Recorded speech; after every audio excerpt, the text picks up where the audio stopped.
Classification of computers most important आ जाता है। ठीक है, सबसे पहले based on science, then based on mechanism और technology, then based on purpose. ठीक है, SMP ऐसे आप कर सकते हो।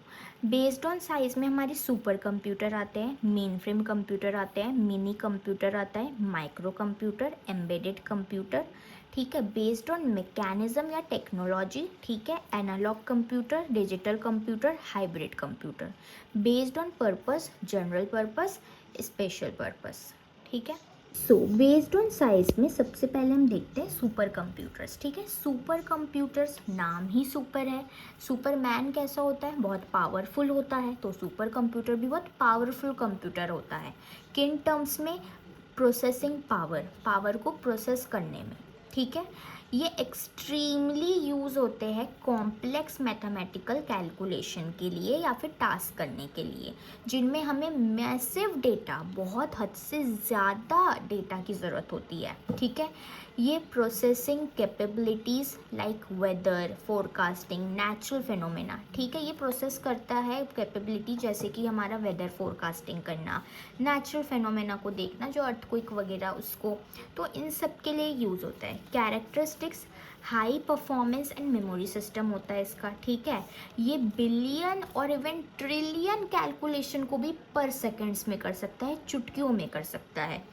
महंगा होता है, क्योंकि ऑफ कोर्स महंगा ही होगा, सुपर कंप्यूटर है, तो स्पेशल एनवायरनमेंट की भी रिक्वायरमेंट होती है इसमें। ठीक है, ये कुछ कंप्यूटर के नाम है सुपर कंप्यूटर के। इफ़ नाम याद ना भी हो तो ये एक्सप्लेनेशन लिखने से भी चल जाएगा। ठीक है, अब मेन फ्रेम कंप्यूटर देखते हैं।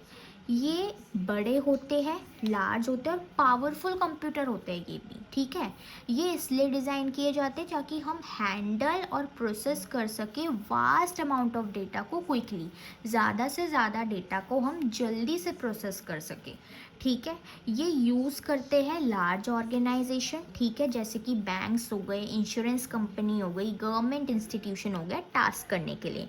इसके कैरेक्टरिस्टिक्स होते हैं कि ये 1000 से ज़्यादा यूज़र्स को भी एक साथ सपोर्ट करता है। ठीक है, एक साथ 1000 से ज़्यादा यूज़र भी इसको यूज़ कर सकते हैं। ठीक है, नोन फॉर रिलायबिलिटी और स्केलेबिलिटी के लिए।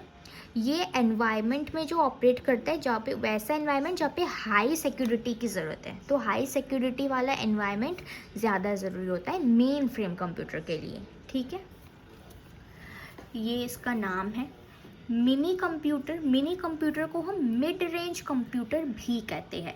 ये मेन फ्रेम कंप्यूटर से जो हमने अभी पढ़ा उससे छोटे होते हैं। ठीक है, स्मॉलर देन मेन फ्रेम, लेकिन स्टिल ये भी कैपेबल होते हैं मल्टीपल यूजर्स को सपोर्ट करने के लिए, और हैंडल करते हैं मीडियम स्केल टास्क को, वो लार्ज स्केल टास्क को और ये मीडियम स्केल टास्क को। टिपिकली बिजनेस बिजनेस या इंडस्ट्री में यूज़ होता है।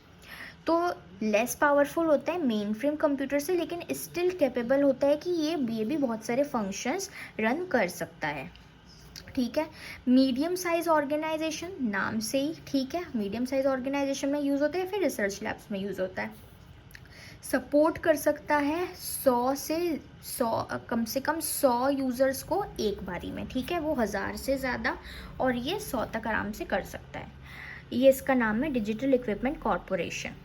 अब माइक्रो कंप्यूटर हमारा मोबाइल फ़ोन, सीधी बात, हमारा मोबाइल फ़ोन जो most common type of computer होता है, जो कि हर कोई यूज़ करता है, इंडिविजुअल यूज़ करते हैं। ये जनरल पर्पस टास्क के लिए डिज़ाइन किए जाते हैं।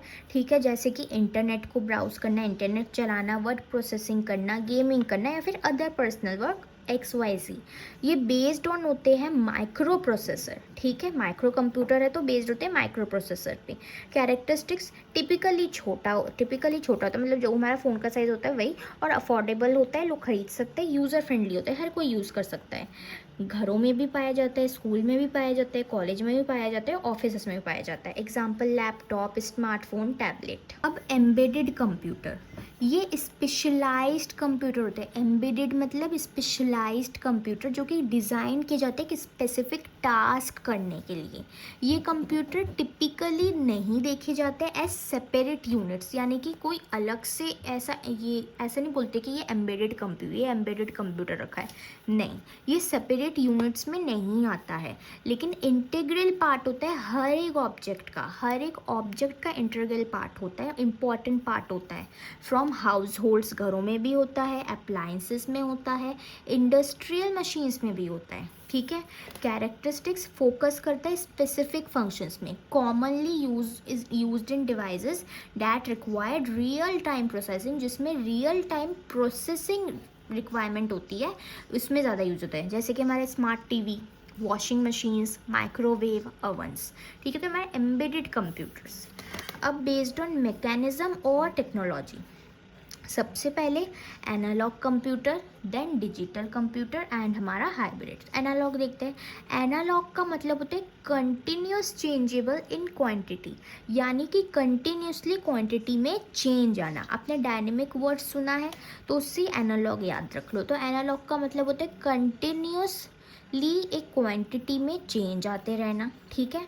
तो एनालॉग कंप्यूटर इनपुट डेटा को एक्सेप्ट करता है कंटिन्यूस फॉर्म में, ठीक है। कंटिन्यूस फॉर्म में, जो डेटा कंटिन्यूस फॉर्म में है उस इनपुट डेटा को वो एक्सेप्ट करता है, और जो आउटपुट उसमें से निकल के आता है वो in the form of graph आता है, ठीक है। ग्राफ के फॉर्म में आता है, हमने डेटा डाला, हमें ग्राफ मिला, तो डैट इज़ एनालॉग कंप्यूटर, ठीक है। कंटिन्यूस फॉर्म का मतलब होता है कि सेपरेट स्टेप्स नहीं होते उसके, ठीक है, डेटा के। एनालॉग कंप्यूटर स्पेशली अच्छे होते हैं रिप्रेजेंटिंग रियल वर्ल्ड इवेंट्स को रिप्रेजेंट करने में, जो कि कंटिन्यूस होते हैं नेचर में, जैसे कि टेम्परेचर, स्पीड देखने के लिए। कैरेक्टरिस्टिक्स, ये प्रोसेस करते हैं कंटिन्यूस डेटा, जैसे कि टेम्परेचर, प्रेशर, यूज़ होते हैं टास्क के लिए जिसको रियल टाइम रिप्रेजेंटेशन की ज़रूरत होती है, ऑफन यूज़ होते हैं साइंटिफिक रिसर्च में, एग्जांपल स्पीडोमीटर, थर्मोमीटर। अब डिजिटल कंप्यूटर क्या होता है, अब उसमें क्या था एनालॉग में कि वो सेपरेट वैल्यूज़ नहीं ले रहा था, ठीक है, कंटिन्यूस फॉर्म में ले रहा था। डिजिटल कंप्यूटर, डिजिटल का मतलब होता है data presented in separate values, हम डेटा को सेपरेट वैल्यूज़ में प्रेजेंट कर रहे हैं। इसका मतलब होता है बाइनरी सिस्टम, ठीक है, जिसमें सिर्फ 2 डिजिट्स आते हैं 0 एंड 1, जहाँ पे बाइनरी नाम आ गया वहाँ पे 0 एंड 1, ठीक है। 0 एंड 1 वाली लैंग्वेज होती है binary system. Most common type of computer होता है और कैपेबल होता है वाइड रेंज ऑफ टास्क को परफॉर्म करने का, बहुत सारे रेंज ऑफ टास्क को परफॉर्म करने के लिए। डिजिटल कंप्यूटर वर्सेटाइल होते हैं, रिलायबल होते हैं और हैंडल कर सकते हैं लार्ज वॉल्यूम ऑफ डेटा को क्विकली। कैरेक्टरिस्टिक्स, प्रोसेस करता है सेपरेट डेटा को बाइनरी फॉर्म में 0 एंड 1, केपेबल होता है परफॉर्म करने के लिए अरिथमेटिकल लॉजिकल ऑपरेशन, मतलब मैथमेटिकल चीज़ें। पर्सनल कंप्यूटर में पीसीज में यूज़ होता है, स्मार्टफोन्स में यूज़ होता है, ठीक है। Personal computer example laptop, smartphone. हमने एनालॉग पढ़ा और डिजिटल पढ़ा, ठीक है। हाइब्रिड क्या होता है, ये कॉम्बिनेशन होता है, जो भी एनालॉग और डिजिटल कंप्यूटर के अंदर फीचर्स होते हैं ना, उन दोनों के फीचर्स को कॉम्बाइन करके हाइब्रिड कंप्यूटर बनता है। कंटिन्यूस भी हो सकता है और कंटिन्यूस भी है, सेपरेट डेटा दोनों लेता है। ये डिज़ाइन किया जाता है ताकि हम दोनों कंप्यूटर के स्ट्रेंथ की एडवांटेज ले सके। कैरेक्टरिस्टिक्स, कंबाइंड कैपेबिलिटीज़ होती है एनालॉग सिस्टम की भी और वर्सैटिलिटी भी होती है डिजिटल सिस्टम की भी।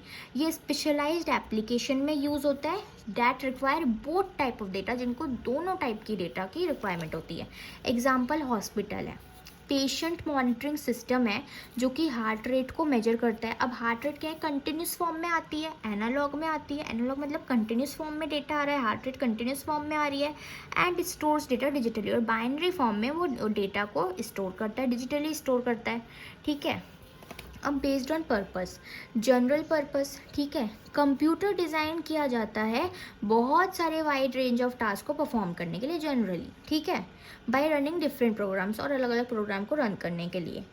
Multiple types of application run हो सकते हैं, फ्लेक्सिबल होता है, एडेप्टेबल होता है। एग्जाम्पल हमारा PCs, personal computers, laptop, smartphone, gaming और इंटरनेट को ब्राउज करने में यूज़ होता है। ठीक है। जनरली मतलब जो मोबाइल फ़ोन में सब करते हैं ना, तो जनरली उस पर्पज़ के लिए होता है। स्पेशल पर्पज़ कंप्यूटर डिज़ाइन किया जाता है परफॉर्म करने के लिए, स्पेसिफिक टास्क को परफॉर्म करने के लिए ओनली। ईजीली हम टास्क को परफॉर्म नहीं कर सकते हैं आउटसाइड इट्स डिज़ाइन फंक्शन। जो फंक्शन है उसका वो वही परफॉर्म करेगा, उससे बाहर का वो कुछ परफॉर्म नहीं करेगा, बहुत मुश्किल है। तो ये स्पीड और एफिशिएंसी के लिए होता है फॉर दैट टास्क। ठीक है। एग्जांपल एटीएम मशीन सिर्फ किसके लिए यूज़ होते हैं? बैंकिंग ट्रांजैक्शन के लिए।